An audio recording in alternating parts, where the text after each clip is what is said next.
पराभव स्वीकारायला हवा, विधानसभेतल्या मतांच्या आकडेवारीवरती बोट ठेवणाऱ्या पवारांना मुख्यमंत्री फडणवीसांचं आवाहन, तर रडगाणं बंद करा, उपमुख्यमंत्री शिंदेंचा टोला.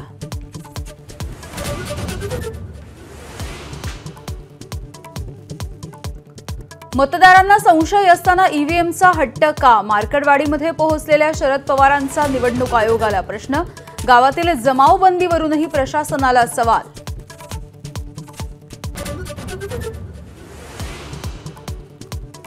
पवारांनी या वयामध्ये नौटंकी करू नये, मार्कडवाडीच्या मतदानाचा पॅटर्न जाहीर करत बावनकुळेंचं टीकास्त्र, तर पडळकर खोत जोडीचा ईव्हीएम समर्थनार्थ विधान भवनामध्ये ठिय्या.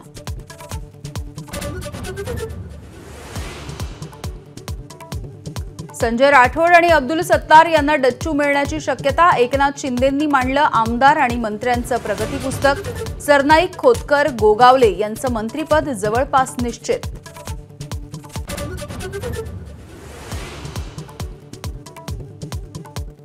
राहुल नार्वेकर यांची विधानसभा अध्यक्षपदी बिनविरोध निवड, महाविकास आघाडीकडून कोणताही अर्ज नाही.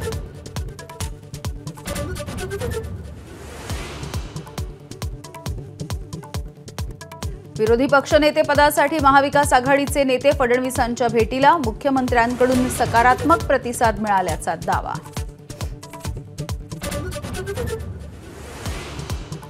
मुंबई ओरबाडली जात असताना षंढ म्हणून गप्प बसणार का? उद्धव ठाकरेंचा आसूड, दिशा आणि हेतू नसलेल्या पक्षामध्ये कार्यकर्त्यांना किंमत नाही, नाव न घेता मनसेवर हल्लाबोल.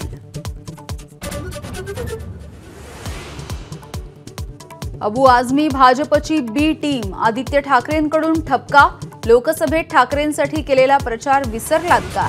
सपाच्या रईस शेख यांचा प्रतिसवाल.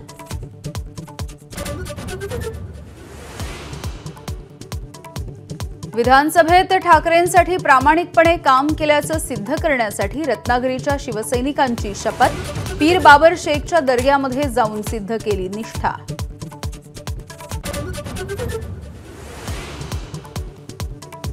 नंदुरबारच्या अलसोदमध्ये महिलांनी बाटली आडवी करून दाखवली. दारूबंदीच्या विरोधात कौल घेण्यासाठी पार पडलं मतदान.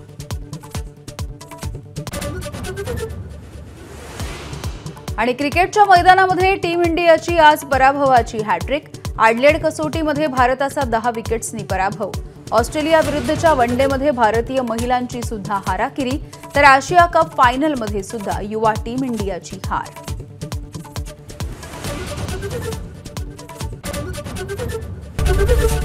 एबीपी माझा, उघडा डोळे बघा नीट.